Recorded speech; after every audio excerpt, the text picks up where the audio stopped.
പാമ്പാടി വെള്ളൂർ ശ്രീ സുബ്രഹ്മണ്യ സ്വാമി ക്ഷേത്രത്തിൽ ശ്രീമദ് സ്കന്ദപുരാണ ജ്ഞാനയജ്ഞം ഭക്തിസാന്ദ്രമായി പുരോഗമിക്കുന്നു. ഹൈന്ദവ മതത്തിലെ 18 പുരാണങ്ങളിൽ ഏറ്റവും വലുതാണ് സ്കന്ദപുരാണം. ശിവപാർവതി പുത്രനായ സുബ്രഹ്മണ്യന്റെ ലീലകളാണ് ഈ പുരാണത്തിൽ പ്രതിപാദിക്കുന്നത്. വ്യാസമഹർഷിയാണ് സ്കന്ദപുരാണം രചിച്ചത്. വെള്ളൂർ ശ്രീ സുബ്രഹ്മണ്യ സ്വാമി ക്ഷേത്രത്തിൽ മരങ്ങാട്ടില്ലം അനൂപ് കൃഷ്ണൻ നമ്പൂതിരിയുടെ കാർമ്മികത്വത്തിലാണ് യജ്ഞം നടക്കുന്നത്.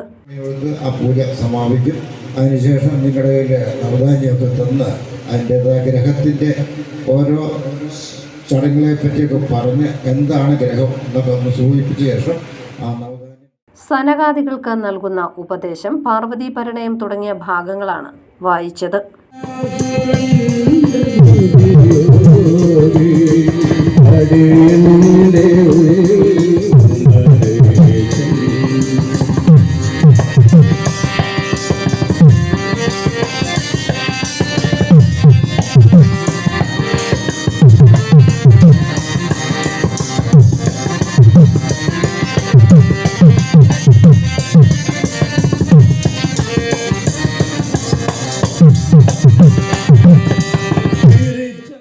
നിരവധി ഭക്തർ അപൂർവമായി മാത്രമുള്ള സ്കന്ദപുരാണ യജ്ഞത്തിൽ പങ്കെടുക്കാനായി ക്ഷേത്രത്തിൽ എത്തി.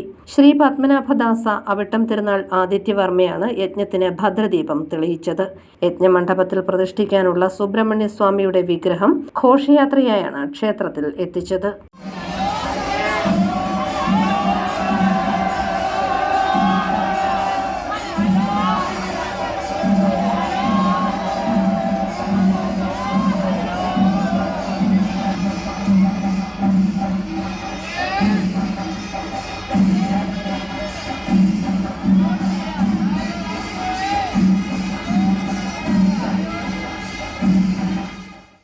News bureau, Pampady.